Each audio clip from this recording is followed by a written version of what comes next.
What is up, everybody? My name is Mike Brown, aka Review King MB, and let's play a game.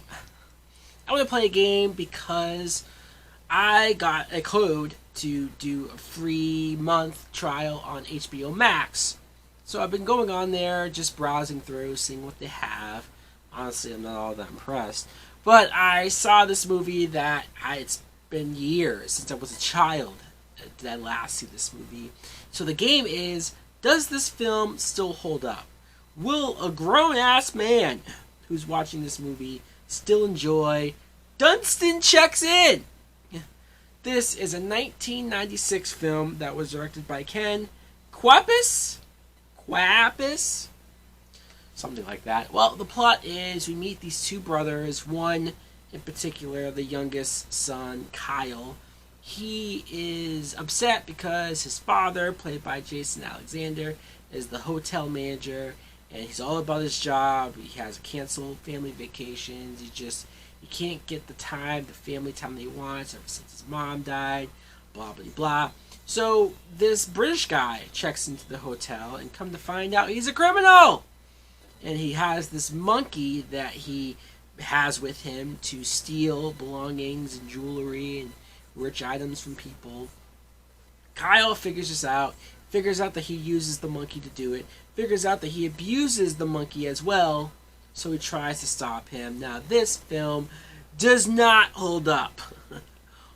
I used to really enjoy this film as a kid. I used to watch it on TV every time I would turn to it. Oh, hey, it's that movie! But it's just, there's so many problems of rewatching it. First things first, this main kid, Kyle, played by Eric Lloyd. In fact, I'm thinking right now, Lloyd, is he related to Jake Lloyd, who played young Anakin from The Phantom Menace? Maybe he's not, but if he is, that's so ironic, because these two kids are the worst kid actors I think I've ever seen. This kid here, look, I'm sure he means well. I'm sure he's a decent guy. I know he played Tim Allen's son in the Santa Claus films, and so there's that. He wasn't that great there either, but at least he wasn't carrying the film. At least he wasn't the main character. It's the dialogue, really. It's him clearly sitting there trying to remember his lines, trying to remember everything that he's supposed to say. His interactions with the monkey. Honestly, the monkey's a much better actor than this kid is. And again, I feel bad crapping on the kid. I'm sure he means well. Maybe he's a better actor now, if he even is acting nowadays. I don't know. But Jason Alexander, who plays the father, I very much enjoyed him as the hotel manager, because the movie, I don't know if it's trying to paint him as a bad guy because he is all about his work, but there's a lot of these family movies that it's just like, oh, he's an a-hole, or he's a bad guy because he works, and he's a manager, and it's a very responsible job that he has to sort of maintain. They make it seem like it's so easy to quit your job and go off and do something else just because your kid says so or wants to spend time with you. That's not how the world works. These movies have these kids thinking this way. Who knows how I felt as a child? I probably was like, yeah, that dad's an a-hole. But no, the guy's trying to make a living. He's doing the best he can.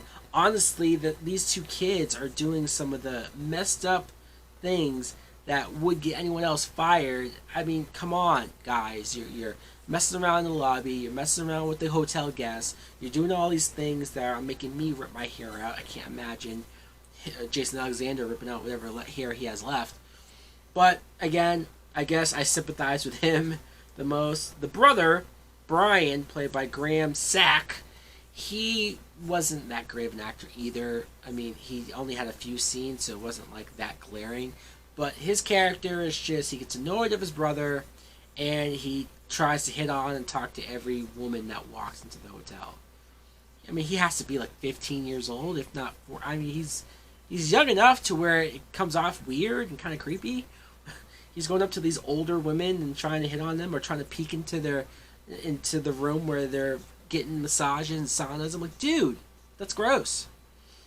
Faye Dunaway plays Mrs. Dubrow, where she's like the boss. She's Jason Alexander's boss. She comes in and she has to make sure everything's okay for I don't know if it's a grand opening, whatever the hell they're getting ready for. And she's just the bitchy character, right? She's the one who everybody's afraid of and has to watch out for. She wants Jason Alexander to fire whoever just looks at her the wrong way. And so, yeah, sure, fine. But this was very weird to see Faye Dunaway in a movie like this. I don't know. I don't know where she was in her career at this point to like feel like she had to do it. And she's fine. She's over the top, but it's the kind of kids movie that you expect a performance like that from. So I guess she knew what movie she was in. Also, and I think this is in my head all because I saw Beetlejuice recently in a drive-in. But the actor that played Otho in Beetlejuice, his name is Glenn Shadix. He is a guest at the hotel, and this poor guy, the worst luck ever.